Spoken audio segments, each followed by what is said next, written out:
আলহামদুলিল্লাহ।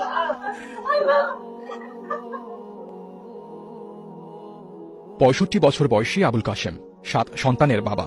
গলায় দীর্ঘ ৪৫ বছর ধরে বেড়ে উঠেছিল বিশাল আকারের একটি থাইরয়েড টিউমার। বিদেশের নামকরা হাসপাতাল থেকে শুরু করে বড় বড় বিশেষজ্ঞ কেউই এই জটিল টিউমারের অপারেশন করতে রাজি হননি। পরিবারের সদস্যরা প্রায় আশা ছেড়ে দিয়েছিলেন।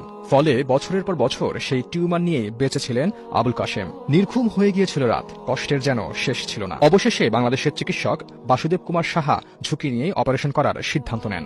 বাবার অপারেশন হবে এমন খবরে বিদেশ থেকে ছুটে আসেন আবুল কাশেমের সন্তানরা। ১০ ঘন্টার অপারেশন শেষে যখন ডাক্তার বাসুদেব কুমার জানান অপারেশন সাকসেসফুল, তখন আমার চাচা যান ভালো আছেন, আলহামদুলিল্লাহ। তিনি চোখ খুলে তাকিয়েছেন। আলহামদুলিল্লাহ।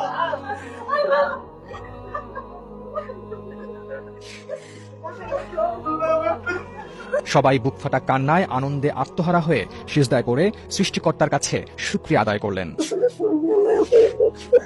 সারা জীবনের জন্য আপনি আমাদের রিভিউ করে দিলেন ভাই। আপনি খুশি না? অপারেশন সাকসেসফুল শুনে পরিবার যখন আনন্দে ভাসছিলেন, তখন হাউমাউ করে বাবা বাবা বলে কাঁদছিলেন ডাক্তার বাসুদেব। তিনি তার অভিব্যক্তিতে জানান, আমিও আমার বাবাকে অনেক ভালোবাসি। ৩ মাস হলো বাবা আমাকে ছেড়ে চলে গেছেন পরপারে। একটা বারের জন্য ভুলতে পারিনি বাবাকে। মনে হলো বাবা উপর থেকে আমার অপারেশন করাটা দেখছিল, তাই তো আমার আনন্দের বহিঃপ্রকাশটা যেন কান্নার মাঝে ফুটে উঠেছিল।